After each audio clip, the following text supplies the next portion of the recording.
사냥이 시작됐다. 개들의 추격을 피해 도망치는 것은 멧돼지. 한참을 달아난 멧돼지. 하지만 인간의 총구 앞에 멧돼지는 힘없이 쓰러졌다.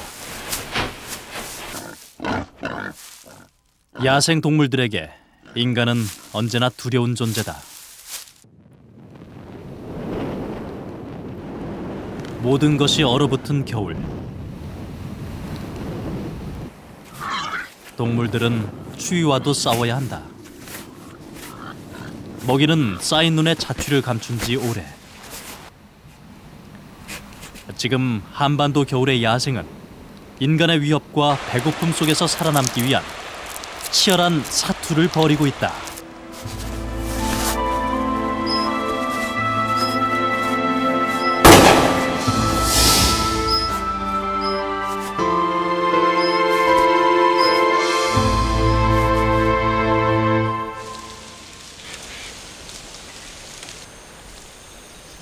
가을은 늘 풍요로움을 선사한다.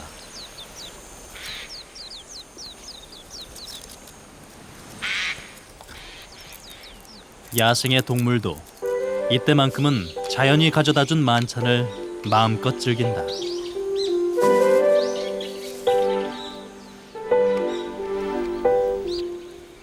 하지만 빠뜨려서는 안 될 것이 한 가지 있다.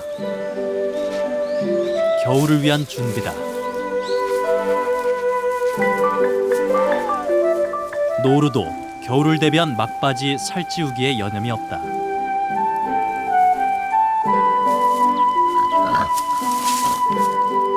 한껏 몸에 살이 오른 멧돼지. 멧돼지는 겨울을 나기 위해 점점 깊은 산속으로 향한다.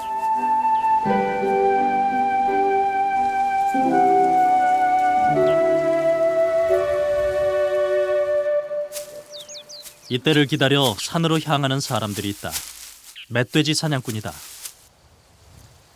해마다 11월부터 이듬해 2월까지 4개월 동안 전국 곳곳에서 멧돼지와 고라니 등 야생동물에 대한 수렵이 허가되기 때문이다.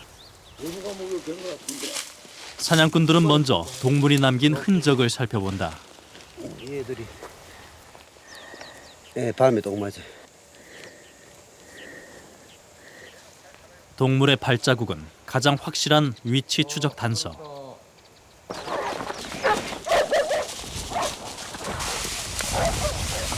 사냥꾼은 개들을 데리고 점점 멧돼지를 압박해 간다.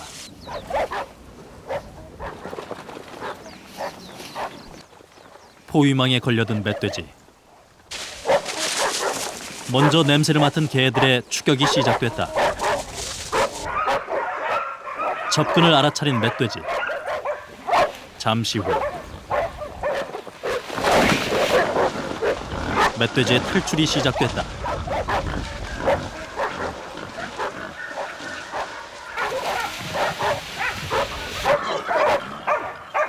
하지만 발빠른 개를 당해낼 수는 없다.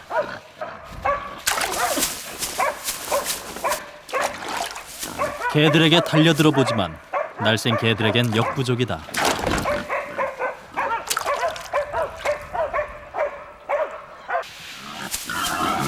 멧돼지는 마지막 탈출을 시도해본다. 어느새 접근한 사냥꾼.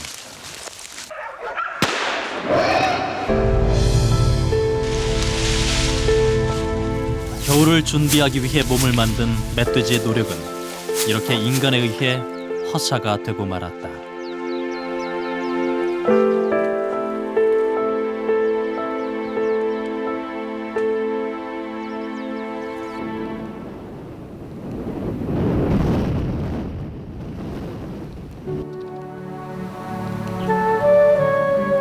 (12월) 겨울이 시작됐다. 온 세상을 덮은 눈은 인간에게 자연의 아름다움을 선사한다. 하지만 야생 동물들에겐 본격적인 생존을 위한 투쟁의 서국일 뿐이다. 그 흔하던 먹이도 모두 자취를 감춘다. 족제비가 먹이를 찾아 밖으로 나왔다. 이곳저곳 두리번거리며 먹이를 찾는 족제비.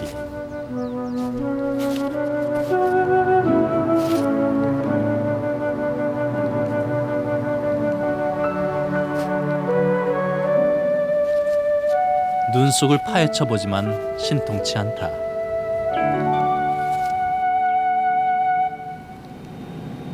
강원도와 경상도를 잇는 길이 600km의 태백산맥. 해발 1000m 이상의 산들이 즐비한 태백산맥은 아직까지 인간의 손때가 덜 묻은 우리나라 최대의 야생동물 보호구다.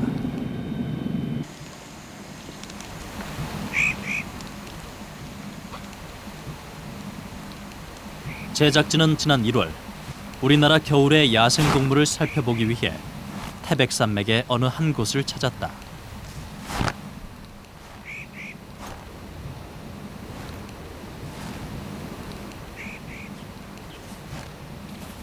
그런데 해발 1100m 능선에서 뜻밖의 동물의 흔적과 마주쳤다. 성인 주먹보다 지금 주먹보다도 큰 크기의 발자국. 여기 발가락이 4개의 발가락 자국도 비교적 선명했다. 이게 뭐 녹아서 넓어진 것도 아니고 이게 그대로 찍혔어요, 그대로. 그리고 지금 발자국이 쭉 앞으로 계속 나 있는데 지금 네, 그리고 여기도 눈에 잡혔는데 여기도 있고 여기도 여기 있죠. 여기 뛰었어요 지금 여기서 뛰어가지고 꽁충 뛰어가지고 여기 왔는데 여기 있어요. 네? 여기 네. 여기 굽찍힌 게 여기 뛰고 저기 뛰고 네. 저 앞에 발자국 주인공은 무언가를 쫓아 숲속으로 향하고 있었다.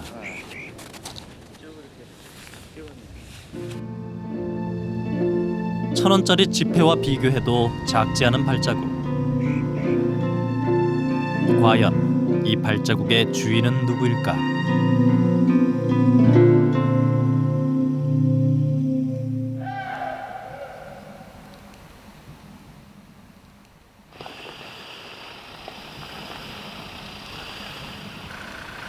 제작진은 이날 밤 근처 계곡 탐사에 나섰다.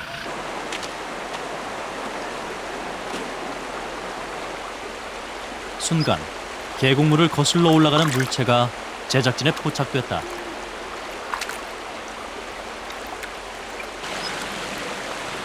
수달이다.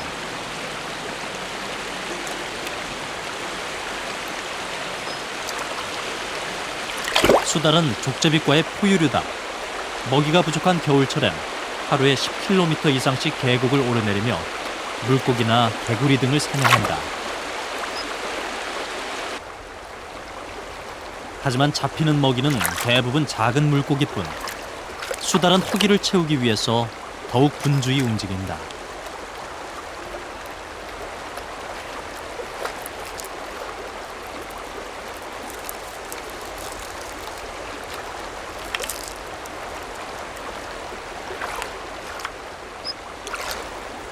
수달은 한 마리가 아니었다. 근처에 가족이 함께 있었다.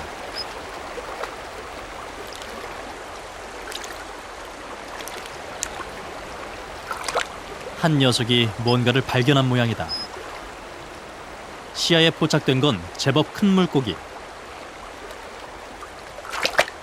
수달의 추격이 시작됐다.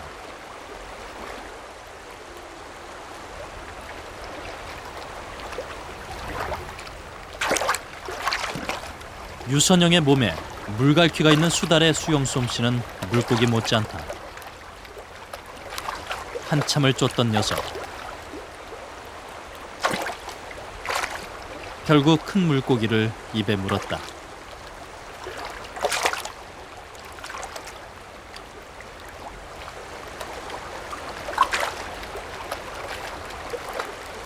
이미 물속에서 제압당한 물고기는 숨이 끊긴 상태.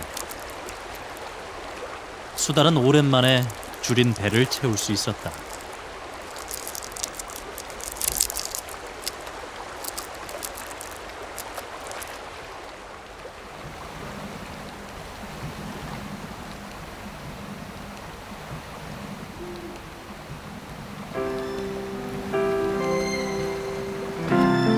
이날 밤 수달 가족은 함께 사냥에 나서 모두 배불리 식사를 마쳤다. 어미와 구분되지 않을 정도로 커버린 새끼 수달. 어미와의 즐거운 마지막 시간을 보낸다. 보통 태어나서 6개월 정도를 어미와 함께 지내는 새끼 수달.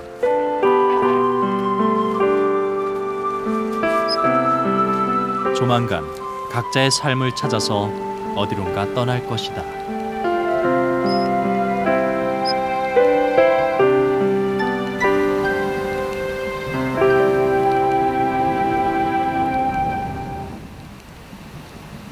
눈은 아침까지 이어졌다.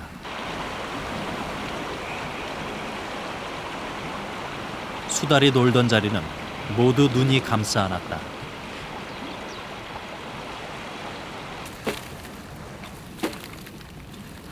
추위에 얼었다 녹기를 반복하며 제맛을 찾아가는 황태. 황태를 만들기 위한 덕장 주인의 손길이 바빠졌다.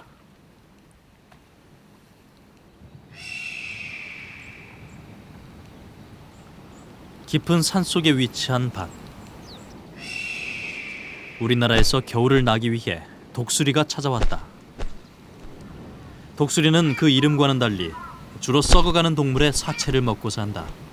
그래서 청소부라는 별명을 갖고 있다.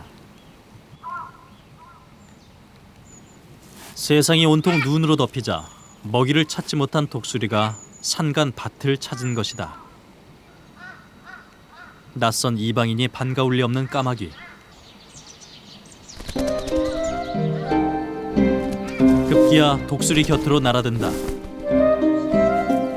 덩치는 비교할 수 없을 정도로 작지만 까마귀는 끈질기게 독수리를 괴롭힌다.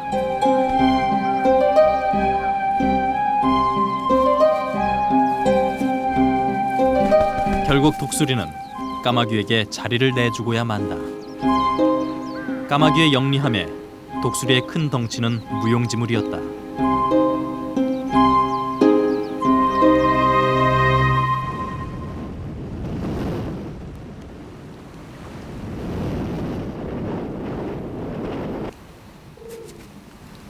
밤이 되자 눈밭에 모습을 드러낸 건 고란이다.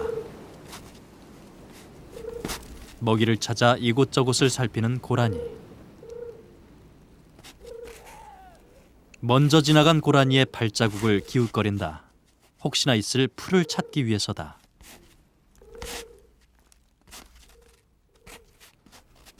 사정이 여의치 않았던지 고라니는 눈으로 덮인 풀밭 대신에 산을 택했다. 그런데 잠시 후 고라니는 쏜살같이 산속을 도망쳐 달아났다. 무슨 일일까? 곧이어 모습을 드러낸 정체불명의 두 눈빛.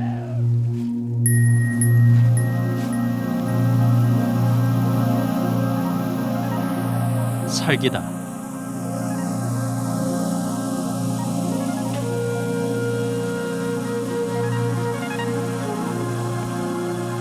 살근 냄새를 맡으며 조심스럽게 고라니의 흔적을 추적한다.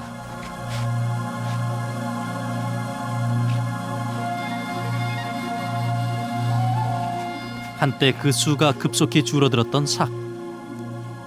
하지만 먹이가 되는 들쥐나 청설모 등이 일부 지역에 급격히 늘면서 삭도 늘기 시작했다.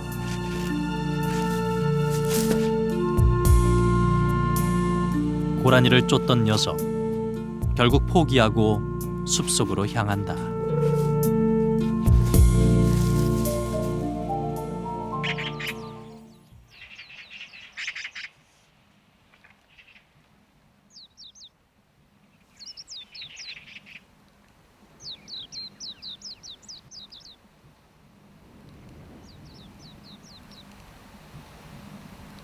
산 옆에 위치한 황태 덕장. 덕장에 비상이 걸렸다. 밤마다 황태가 사라지는 것이다. 무엇인가에 살점만 모두 뜯긴 황태. 심지어 머리만 남은 것도 있다. 거의 밤에 활동을 많이 하나 봐요. 그리고 이렇게 밤에 활동하면서 이렇게 피해를 보고 있어요. 아침에 저희가 들어와서 보면 이런 식으로 피해가 납니다.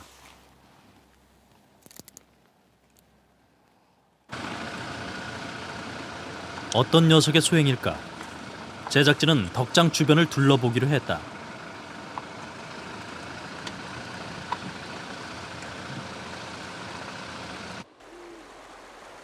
풀숲에서 움직임이 포착됐다.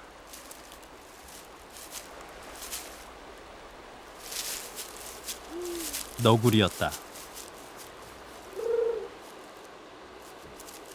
너구리는 이미 덕장에서 커다란 황태를 입에 물고 있었다.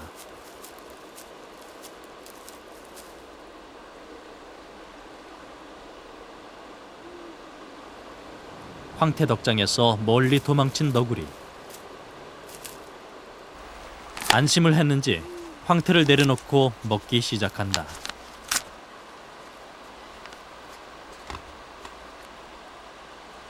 잠시 후 곁에 있던 다른 녀석이 접근한다.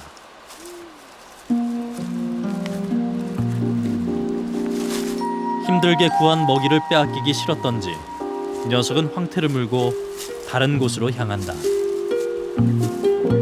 나뭇가지를 헤치고 숲속으로 향한 너구리. 갑자기 땅을 파기 시작했다.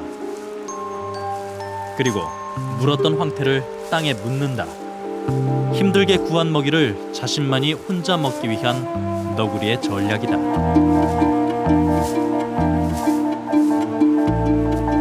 녀석은 아무 일 없었던 듯 여유 있게 자리를 떴다.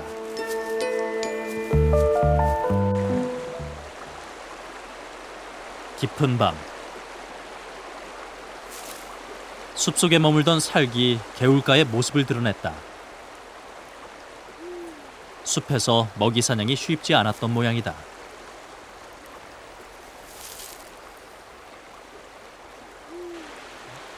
살기 조심스럽게 도착한 곳은 하천의 가장자리.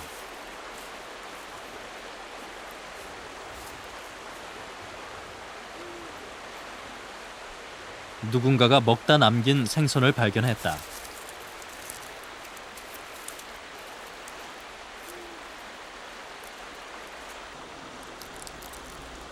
살근 사냥보다 쉬운 방법을 선택한 것이다.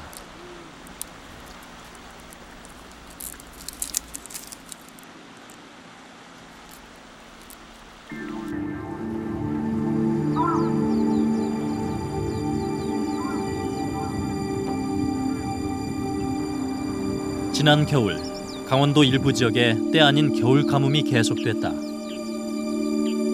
가뭄으로 인해 하천의 물은 말라붙었다.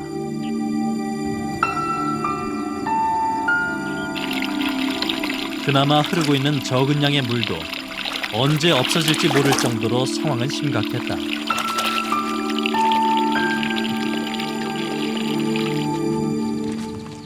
제작진은 물이 거의 말라가는 어느 하천을 찾았다. 어휴, 보글보글하네요. 산개구리도 있고. 곧 죽어갈 것 같은데. 얼마 남지 않은 물에 얼마 있으면- 생명들은 어휴, 마지막 희망을 걸고 있다. 가뭄이 너무 네. 심해서 지금. 어휴, 시어들인데 다 죽겠네. 이미 물이 바닥난 곳에선 물고기들이 떼죽음을 당했다.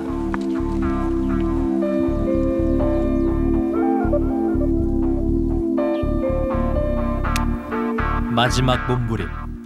지독한 겨울 가뭄은 계곡의 생명들을 앗아가고 있었다.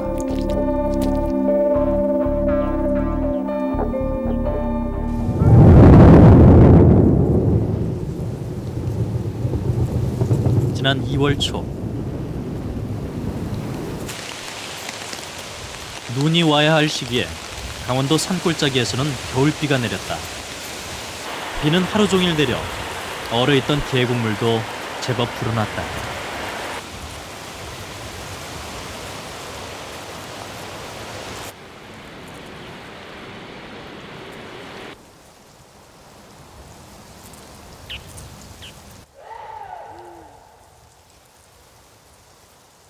며칠 뒤 너구리가 하천에 다시 모습을 드러냈다.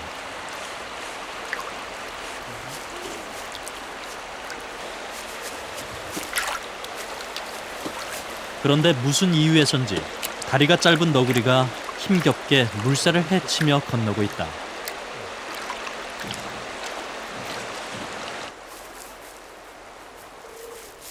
개울을 건너자마자 너구리가 향한 곳은 황태 덕장. 너구리로선 쉽게 먹이를 구하기 위한 결정이다.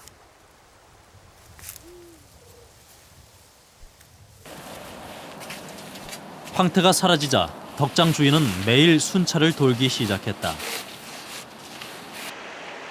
사람의 출현에 잔뜩 몸을 움츠린 너구리.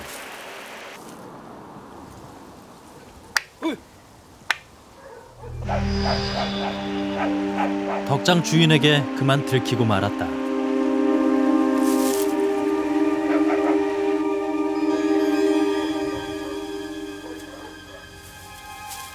점점 다가오는 사람을 피해서 너구리는 쏜살같이 달아나기 시작했다.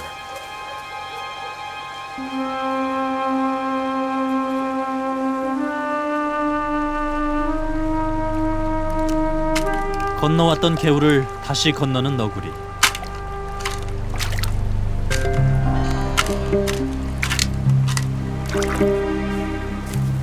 이제 황태를 먹는 것도 힘들게 됐다.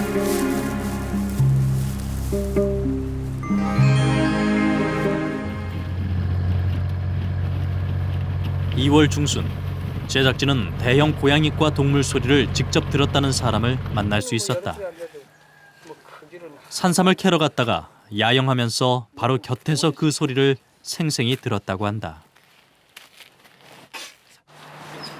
그 소리가 그러니까 고양이가 이래 보면 이렇게 고양이 이래 보면 획 하는 그 소리잖아. 그 획 하는 그 소리가 엄청 세게 그냥 끊어.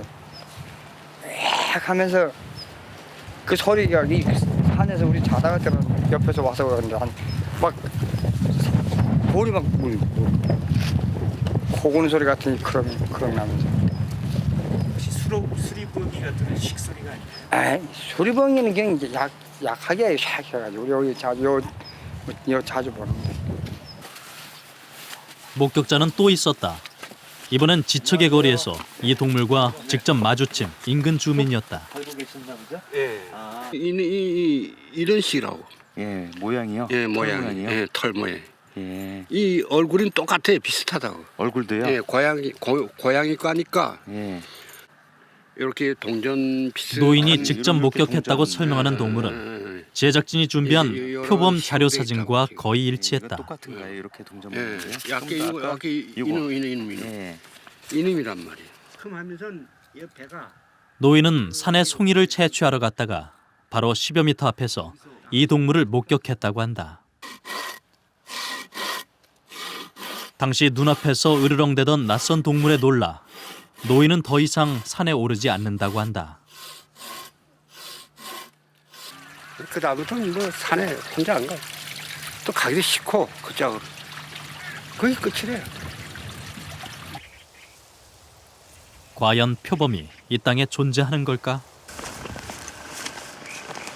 제작진은 노인이 동물을 목격했다는 곳의 맞은편 산에 위장 텐트를 쳤다. 그리고 고배율 망원 렌즈를 이용해 잠복을 해보기로 했다. 녀석은 모습을 나타내줄 것인가?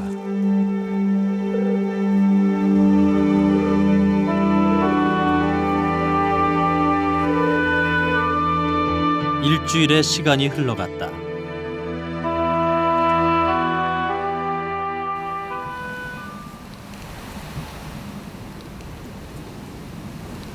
잠복 8일째.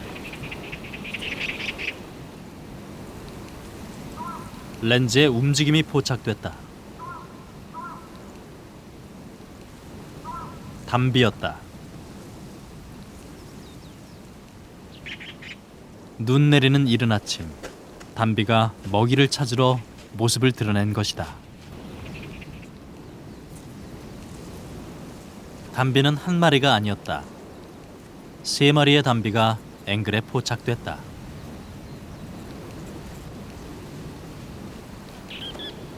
담비는 주로 여러 마리가 함께 어울린다. 담비 3마리면 호랑이도 잡는다는 말처럼 담비는 성질이 대단히 사나운 동물이다.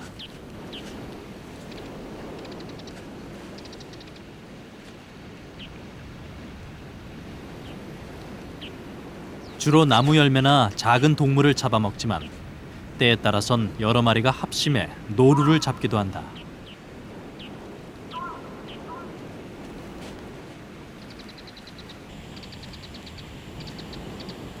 (10여) 분간 제작진에게 얼굴을 보여준 담비는 깊은 산속으로 사라졌다.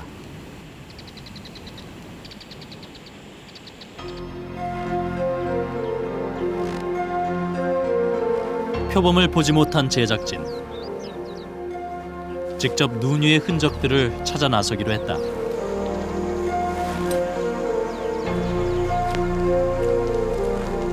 제작진은 표범이 나타날 가능성이 있는 산 전체를 산 정상에서부터 모든 골짜기를 조사하는 방법을 택했다.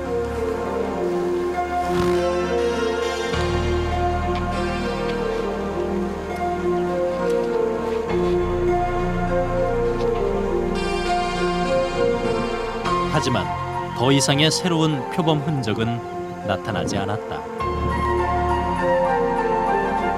한국 표범 발자국 수십여 개가 호랑이와 표범을 봤다거나 자국을 찾아냈다는 주장이 최근 잇따라 제기되고 있습니다. 10여 년 전부터 호랑이와 표범의 목격담은 끊임없이 쏟아져 나오고 있다.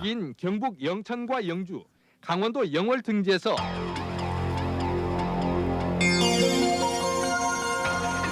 그렇지만 오래전에 남한에서 멸종된 것으로 알려진 호랑이와 표범의 실체를 그 누구도 아직까지 확인시켜주진 못했다. 최근 울창해진 산림과 함께 우리나라 야생 생태계가 조금씩 모습을 되찾아가고 있다는 희망도 있지만 아직 호랑이가 살기에는 더 큰 문제점이 남아있다. 예, 사실 호랑이가 한 마리가 만약에 산다면 자기 영역 내에서 일주일에 최소한 큰 멧돼지 한 마리는 먹어야 되거든요. 그런데 호랑이가 멧돼지를 사냥해서 사냥을 성공할 확률은 5%, 많이 잡아야 한 10%밖에 안 되거든요. 그러니까 1년에 그걸로 계산하면 얼마나 되겠습니까?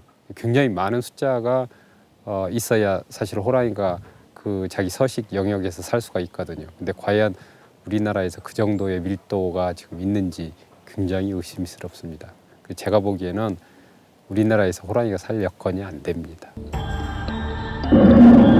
문제는 바로 호랑이의 먹이원이다. 보통 호랑이 한 마리의 식사량은 일주일에 멧돼지 한 마리.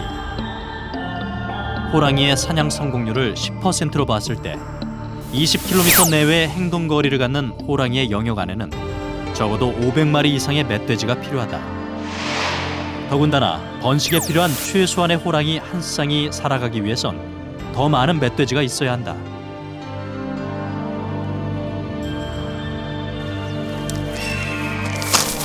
호랑이나 표범의 서식을 위해선 무엇보다도 먹이원이 충분히 존재해야 한다. 하지만 극히 일부 지역을 제외하곤 아직도 우리나라에서 멧돼지나 노루 등의 밀도는 그렇게 높지 않다.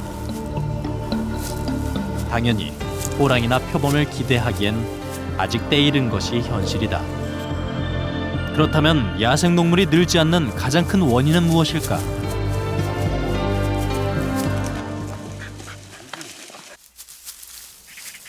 매년 11월에서 이듬해 2월까지 넉 달 동안 전국 곳곳은 수렵장으로 변한다.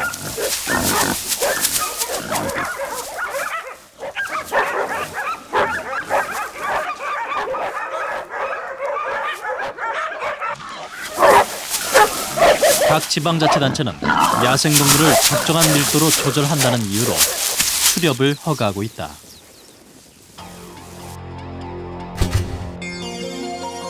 지난 겨울 우리 국토는 강원도 인제와 평창, 정선을 비롯해 전국적으로 16개의 시군에 걸쳐 마치 누더기처럼 곳곳이 수렵장으로 변했다.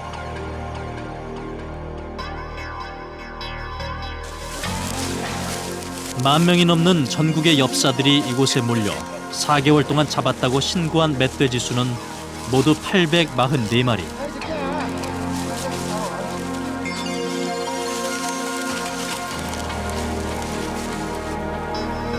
포획된 멧돼지는 엽사 스스로 포획한 날로부터 5일 안에 신고하게 돼 있다. 그렇다면 844마리의 포획된 멧돼지 숫자는 과연 신빙성이 있는 것일까? 제작진은 3년 연속 수렵장으로 개방한 경북 영양군을 찾았다. 영양군은 서울 면적보다 크지만 인구는 2만 명에 불과하다. 산으로 둘러싸여 밭농사가 대부분인 이곳은 야생동물로 인한 농작물 피해를 우려해 지속적으로 수렵을 허용해왔다. 제작진은 영양군청을 찾았다. 이곳에서 2007년과 2008년에 야생동물 포획 신고수를 살펴보기로 했다. 그런데 뜻밖의 멧돼지의 신고수는 크게 늘지 않았는데 비해 고라니는 무려 14배나 늘었다. 그 이유는 뭘까? 그 지난해는 이제 저희들이 이제 그 고라니에 한해서 신고 그 포상금제를 실시를 했습니다. 신고 포상금제를 실시하다 보니까 그 신고했는 건수가 많이 늘어나게 됐습니다.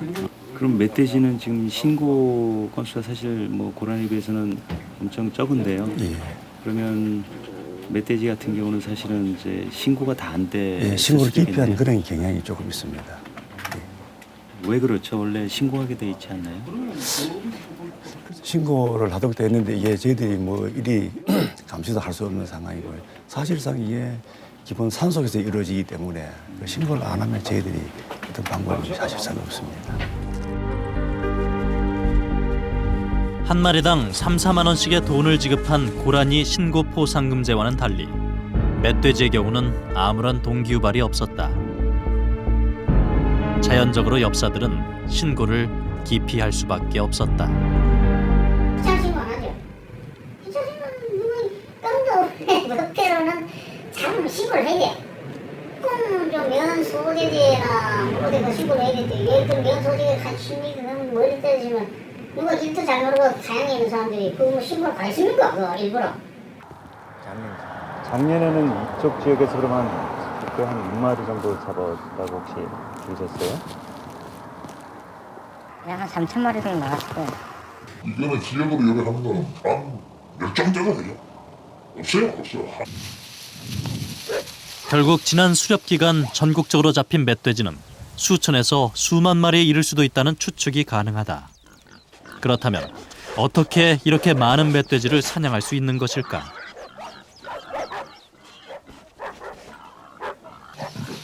바로 개를 이용한 수렵이다. 개들은 엽사를 중심으로 꽤 넓은 거리를 오르내리며 산 전체를 이잡듯 샅샅이 뒤진다.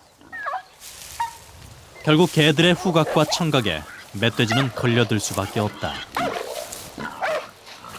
심지어 일부 사냥개들은 멧돼지를 직접 제압하기도 한다.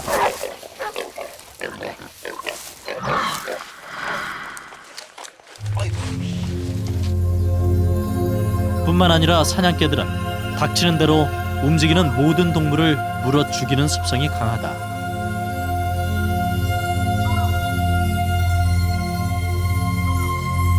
지금 많은 동물이 사냥개에 의해 이유 없는 죽음으로 내몰리고 있다. 많은 야생동물에 대해서 사냥을 하고 이렇게 공격하는 성향이 있기 때문에 그 지역 내에 있는 야생동물들 전체가 개들을 이용해서 사냥을 들어왔을 때 모두 불안하고 영향을 받게 됩니다.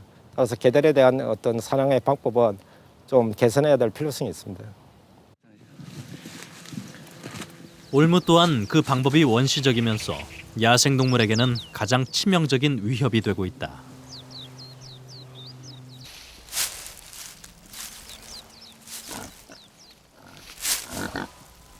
올무에 걸려든 어린 멧돼지.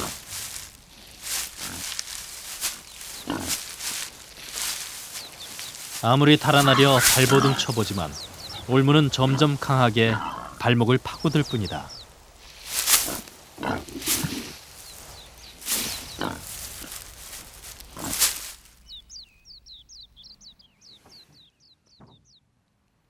결국 하나의 올무는 멧돼지의 목숨을 빼앗음으로써 겨우 거치게 됐다.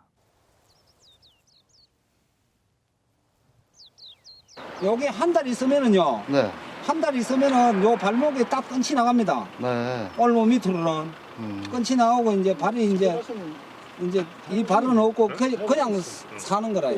네. 그래 지금 이 고통이 말도 못하다 하니까 사는 것 같으면 이거 난리 안 났겠습니까? 예. 난리 났죠.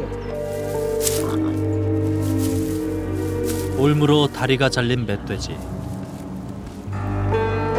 운 좋게 목숨은 건질 수 있었지만 평생 다리 하나가 없는 불구로 지내야만 한다.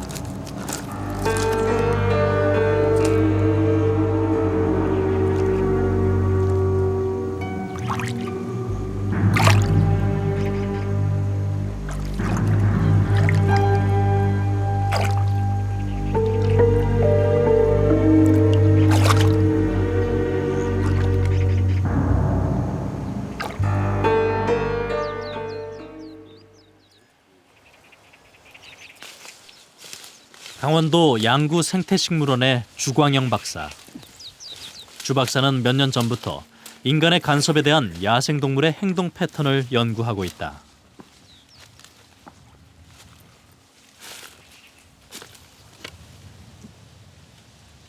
주 박사가 주로 활용하는 것은 무인 센서 카메라. 야생동물들이 이동하는 통로에 카메라를 설치해 낮과 밤의 출현 빈도를 조사했다.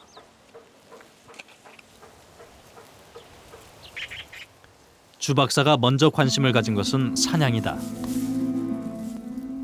사냥은 주로 험준한 바위 지역에 살며 자기 영역을 갖고 있는 동물이다.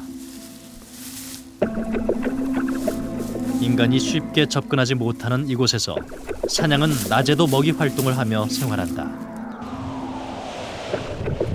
하지만 서식지에 인간의 간섭이 시작되면 사냥의 행동 패턴이 바뀌게 된다. 사냥은 인간을 피해서 밤에 활동을 활발히 하는 것이다.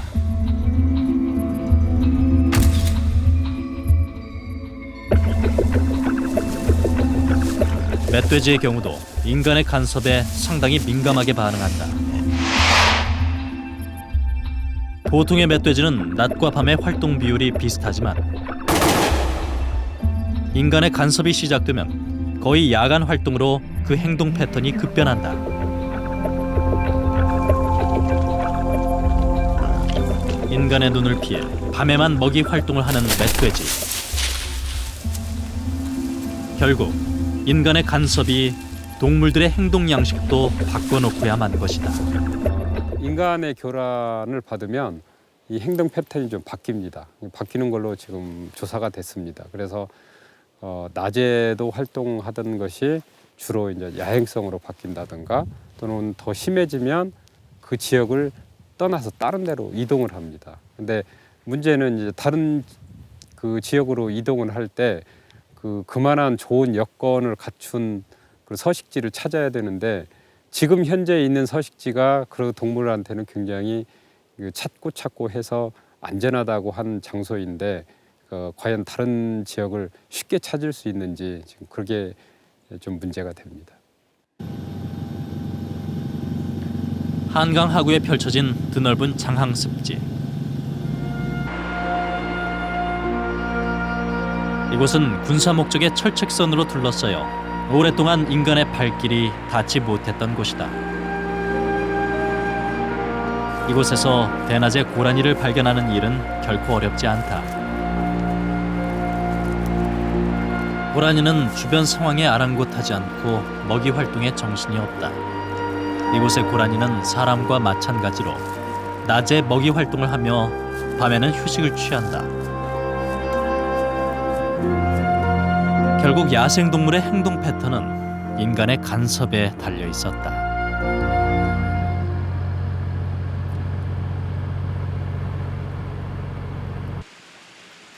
전라북도 무주. 무주군은 1996년 이후 10여 년 동안 단 한 번도 수렵을 허가하지 않은 지방자치단체다. 대부분이 산으로 둘러싸인 지역에서 어떻게 이런 결정을 한 것일까? 이제 순환수렵이라고 하면 어떤 피해 동물에 대한 개체수를 조정을 해가지고 주민들의 피해를 좀 줄여보고자 하는 그런 의도가 있다고 생각을 하는데 지금 그 통계 자료나 그런 자료를 볼 때 순환수렵장 운영을 했을 때 뭐 단기적인 어떤 뭐 효과는 있었는지 모르지만 전체적으로 통계상에서는 개체수 조절이 안 된다. 그렇기 때문에 저희 군에서는 그렇게 뭐 크게 효과가 있지 않은 그 수렵장 운영을 할 필요가 없지 않느냐. 무주군은 수렵을 금지한 상태에서 지속적으로 야생동물 밀도 조사를 해왔다. 그런데 급격히 증가할 것만 같았던 야생동물의 숫자는 일정한 개체수를 유지하고 있었다. 어떤 지역에서 어느 정도의 그런 그 자연적인 환경이 자연성을 가져 유지하고 건강성을 유지하면 그 내에 있는 개체군들은 상당 기간 오랫동안 적절한 그 개체군들이 평형을 이루면서 유지되는 게 자연의 질서입니다. 무주군에서는 전국 최초로 야생동물에 대한 농가 피해 보상 조례를 만들어 피해 농가를 지원해주고 있다. 그리고 농가에 요청이 있을 땐 전기 울타리 설치비도 보조해주고 있다.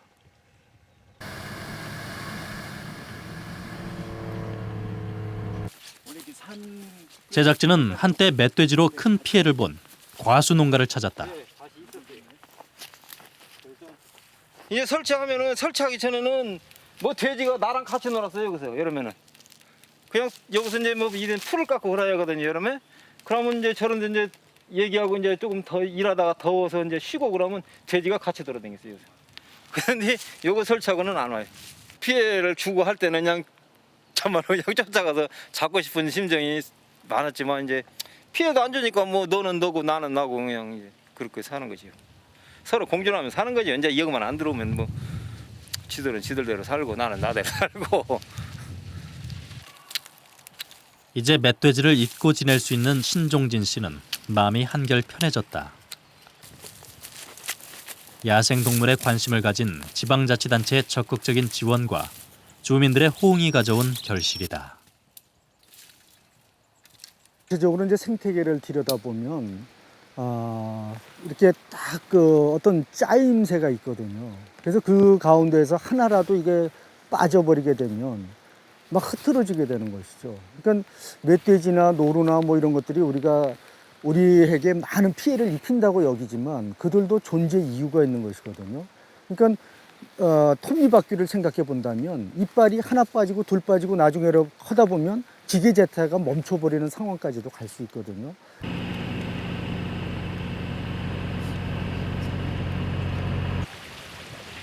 강원도 태백의 어느 산골.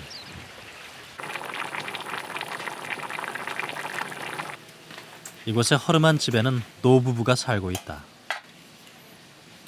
김순길, 유창혜 씨 부부.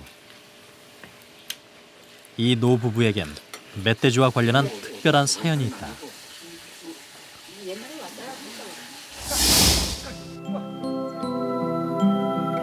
할아버지는 집 앞에 멧돼지 밥상을 마련했다.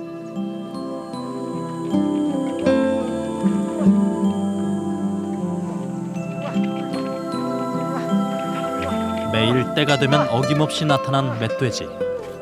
멧돼지는 할아버지가 차려준 밥을 먹곤 했다. 할머니도 번갈아가며 멧돼지에게 밥을 주었다. 이렇게 노부부와 멧돼지의 인연이 맺어진 지 5년. 한때 이곳을 찾아오는 멧돼지의 수는 10마리가 넘었다. 하지만 이 사실이 주변에 알려진 이후 상황은 달라졌다. 해가 갈수록 노부부에게 찾아오는 멧돼지의 숫자가 점점 줄어든 것이다.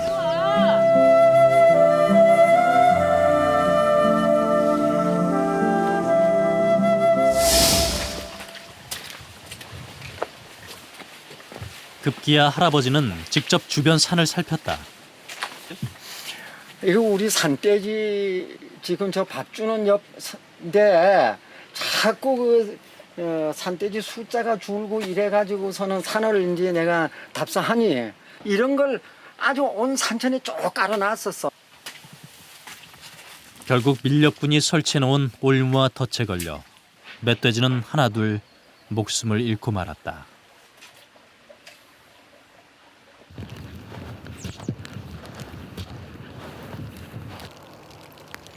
할머니는 오늘도 멧돼지가 오던 곳으로 향한다. 지난밤 직접 밥을 해놨지만 멧돼지는 오지 않았다. 이렇게 전기밥솥에다 이렇게 밥을 해가지고 이렇게 해놓으셨어요? 그럼요. 삼순아 맨날 밥 갖다 놓고 삼순아 사순아 이렇게 부르지. 똘똘아 이렇게 부르고 안 와요. 옛날에는 집이 저게 여기 이렇게 한 5개 7개씩 있었는데 그러면 저기서 금방 내려온다고 엄마 목소리 듣고 막 뛰는데 요즘은 인적이 드문 산속에서 자식처럼 보살펴온 멧돼지. 보고 싶다. 이제 할머니에게 숲은 생명이 숨쉬는 곳이 아닌 침묵만이 남아있는 땅으로 변했다.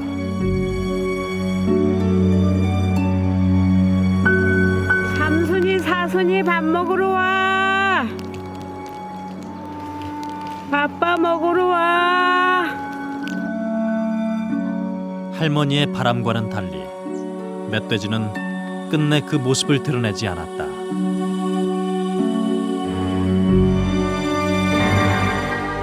원래 산의 주인은 야생동물이었다. 하지만 어느 순간 인간은 야생동물을 그들의 집에서 내쫓고 말았다. 수백만 년 전부터 살아온 야생의 땅. 이제 야생동물 스스로 자신의 땅에 설 수 있도록 우리가 배려할 차례다.